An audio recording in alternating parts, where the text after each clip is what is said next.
Assalamualaikum warahmatullahi wabarakatuh. Perkenalkan, nama saya Yunia binti Maulida, NIM 207200057 dari jurusan Tadris Ilmu Pengetahuan Alam IAIN Ponorogo.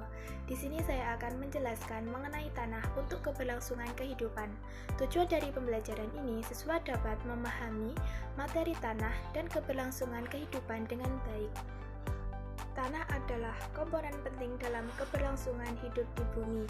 Misalnya tumbuh-tumbuhan membutuhkan unsur hara atau nutrisi dalam tanah berupa mineral dan air. Tanaman polong-polongan dan kacang-kacangan membutuhkan bakteri dalam tanah untuk membentuk akar, menyerap, dan mengelola zat hara.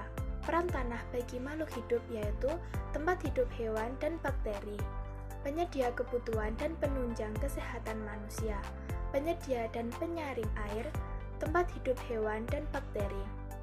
Tanah berfungsi sebagai tempat hidup bagi berbagai macam hewan darat dan mikroorganisme atau bakteri tanah. Organisme tanah berada pada lapisan tanah bagian atas kurang dari 10 cm di bawah permukaan tanah. Aktivitas biologis yang ada di tanah 80-100% dilakukan oleh jamur dan bakteri. Hasil dari aktivitas biologis yang dilakukan oleh hewan, jamur, dan mikroorganisme dapat memengaruhi kesuburan, tekstur tanah, dan kegemburan tanah.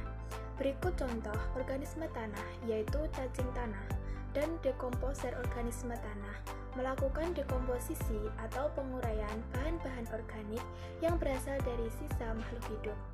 Misalnya, daun-daun yang jatuh ke tanah, ranting-ranting, dan jasad hewan yang telah mati menjadi materi organik yang lebih sederhana.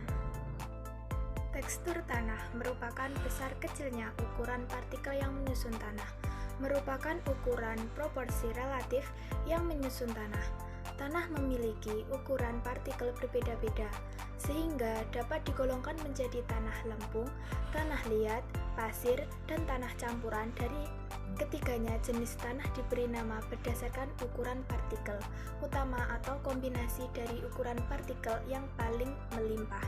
Contohnya, tanah liat berpasir dapat dibuat menjadi pita yang tipis, panjang, dan terasa berpasir sehingga kita dapat mengetahui bahwa tanah tersebut tersusun atas tanah liat dan pasir. Pembentukan tanah, tekstur tanah dibantu organisme seperti cacing atau akar tumbuhan yang mampu mempercepat pemecahan partikel-partikel tersebut dari batuan. Akar tumbuhan mampu menembus batuan karena mengeluarkan zat asam sehingga secara kimiawi dapat membantu pelapukan batuan. Tanah dibedakan menjadi beberapa jenis berdasarkan teksturnya yang juga mempengaruhi sifat-sifatnya. Tanah pasir memiliki tekstur berbutir sehingga memiliki porositas tinggi, kurang dapat menyimpan atau menahan air karena air mudah mengalir melewati celah-celah cukup besar. Perbedaan tanah liat dan lempung yaitu tanah liat merupakan tanah lentur, sulit ditembus air, berwarna lebih terang dari lempung. Tidak banyak campuran pasir dan batuan kecil, dimanfaatkan sebagai bahan utama produk gerabah dan keramik. Tanah lempung adalah tanah yang terdiri atas campuran pasir, tanah liat, dan debu dengan jumlah hampir sama. Pengatur kegemburan dan struktur tanah. Struktur tanah adalah susunan partikel-partikel tanah yang menjadi suatu gumpalan partikel-partikel tanah direkatkan oleh perekat seperti bahan organik yang dihasilkan organisme tanah. Tanah merupakan campuran dari batuan yang telah lapuk, penguraian bahan organik, mineral, air, dan udara. Tanah terbentuk karena pelapukan fisik, kimia, dan biologis. Faktor fisik yang mempengaruhi pelapukan yaitu iklim, sinar matahari, curah hujan yang mempengaruhi suhu bumi sehingga mempercepat pelapukan batuan. Pelapukan biologis dibantu mikroorganisme tanah dan tumbuhan. Berikut lapisan-lapisan tanah. Horizon A merupakan lapisan teratas sendiri. Atas campuran dari pelapukan batuan dengan berbagai tekstur organisme hidup. Horizon B menekan lapisan yang memiliki kandungan zat energi lebih sedikit dibandingkan dengan lapisan di atas. Horizon C merupakan lapisan yang tersusun batuan yang berperan sebagai penyedia stomata material untuk tanah bagian paling atas. Batuan di dalam bumi mengalami pelapukan sehingga menjadi bahan pembentuk tanah udara. Meskipun tanah merupakan benda padat, tetapi pada tanah terdapat rongga-rongga berisi udara.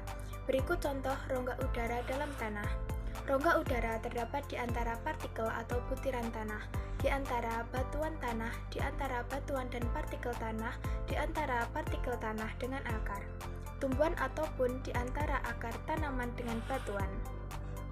Rongga udara juga dapat terbentuk oleh aktivitas hewan, tanah, misalnya cacing humus adalah komponen organik yang dihasilkan dari proses dekomposisi atau penguraian hewan dan tumbuhan yang telah mati. Daun yang gugur ataupun feses oleh bakteri dan jamur. Humus adalah tanah yang subur karena humus memiliki tekstur gembur dan banyak pori-pori. Lalu, bagaimana peran tanah bagi keberlangsungan hidup manusia? Nah, jawabannya yakni, jadi tanah berperan sebagai penyedia air bagi makhluk hidup seperti manusia. Selain menyediakan air bersih, tanah juga dapat berperan sebagai penyaring air yang berasal dari limbah rumah tangga dan industri. Mungkin cukup sekian penjelasan video dari saya. Apabila ada kurang lebihnya saya mohon maaf. Akhiron wassalamualaikum warahmatullahi wabarakatuh.